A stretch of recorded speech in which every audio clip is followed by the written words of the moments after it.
The first thing that we're gonna do is put our weights right at our hips. We're gonna squat back, bringing our chest to the ground, straighten up and lift those weights to the ceiling. And drop and lift.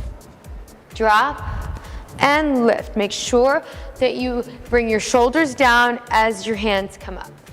And you can do up to 30 repetitions of this move. The next one, you're gonna bring your arms all the way into your sides, bent and lifted. Bring them in, and you're gonna extend them straight above your head.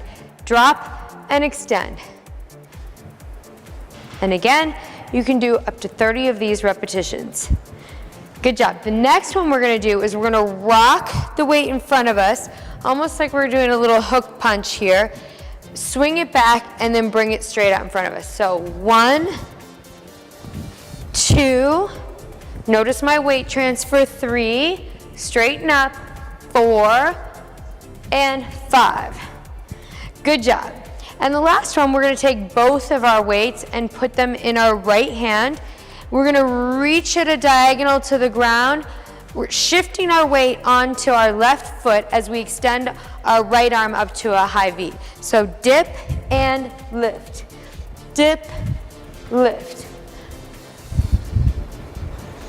4 and 5. Good job. That move you can do 20 of on each side. Great job.